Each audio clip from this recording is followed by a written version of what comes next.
So we're gonna talk through how I got the shot. The setup was fairly simple. I'm gonna make sure I have some BTS from rolling through, but the goal was to make sure that the model popped without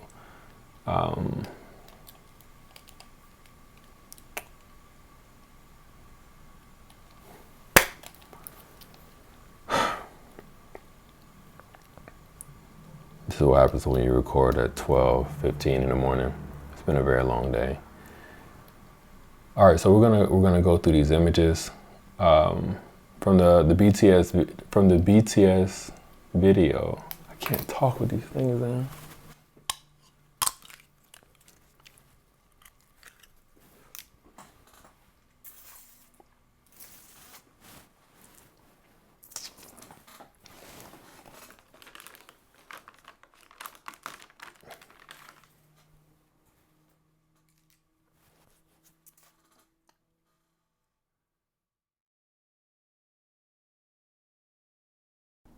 But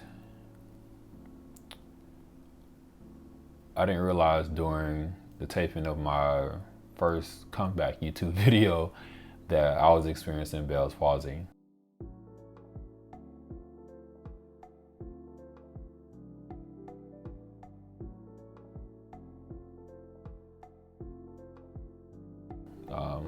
The condition started on that Tuesday while I was recording. That Wednesday when I woke up, things had definitely intensified. I was still alarmed, but I was in denial about what I was experiencing because I wasn't really sure what was going on. I didn't really understand like why this was happening or what was even happening to me. And by Thursday, I was just completely I don't know how to describe it. I was in denial still, but I was trying to like find other solutions or other answers to what was going on. I had done a few Google searches, and everyone searches on Google, but I searched a few, and everything that I typed in, it always said Bell's palsy. And I was like, there's no way I have Bell's palsy. Like, that's like, why would I have Bell's palsy? I didn't even understand what Bell's palsy was, but I knew I didn't have it. I was completely convinced. I was like, you don't have Bell's palsy. And it turns out I have Bell's palsy. And Bell's palsy has to do with a side of your face becoming paralyzed. Basically, there's inflammation inside your head somewhere, and it creates pressure on a specific nerve that comes from, I think, behind your ear and goes through like this area, but then it just it just numbs that, the inflammation just puts pressure on that nerve to where it can't react the way it normally does. And for me, it manifested in, sometimes it can manifest in like a full-on juicing of the face. But for me, it just manifested in this whole thing just becoming just useless almost. I couldn't smile, which was super important to me. I love smiling, especially with my daughter. And like even brushing my teeth, it was super weird because I couldn't fully spit out the toothpaste. Trying to drink something trying to drink a smoothie through a straw didn't work. I couldn't blink my eye all the way. I couldn't wink. I couldn't raise my eyebrow on this side. So it was tough. It was just very tough experiencing that and just like getting that confirmation I really had it. My wife believed I did. I was still in denial, and then we both were like, well, let's call our doctor friend. We called him, and he confirmed that, yeah, you have Bell's palsy or you had a stroke. And when he said that, the alarms went off. I'm like, oh, okay. Well, I'm definitely going to the hospital to get this checked out, because that's the other thing that it could have also. Luckily, it wasn't a stroke. It is Bell's palsy. Went into the hospital. They confirmed it. They did a CT scan to make sure there was no blood clots, any other issues going on in my brain. I mean, my head. So everything else was good. And they said that I just need to take the medicine that they gave me, and that prescription should, I should be okay. I should be okay within about a week or two. Everything should go back to normal. Since getting the first dose of medication, I've seen an improvement already. I'm actually able to talk with a little more confidence. My mouth still isn't moving completely how it normally would, and my lips, they feel like super dry because I can't like moisturize the way I normally would. It's hard to blink with the left eye. And then it's also just like socially, it's just weird.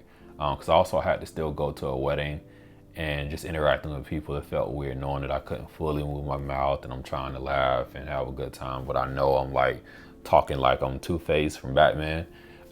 That was actually the picture I sent like my best friend. I was like, bro, this is me right now. He was like, no. And I'm like, bro, I look like this right now. It's absolutely crazy.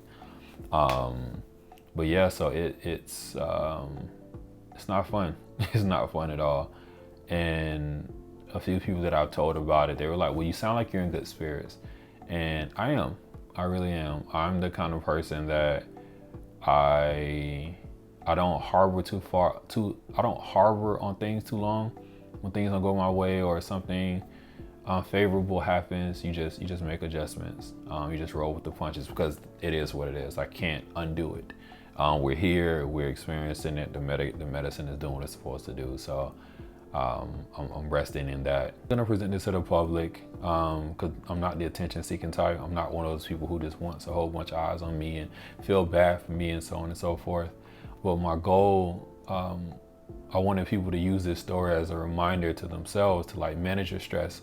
That was one of the things the doctor said. Like I had not like super high blood pressure, but I was like at that beginning tier where you need to start monitoring it, and that came from stress. So they were saying, hey, check your blood pressure, make sure that's down to I think 120 over some other number, but it need to get down to like 120.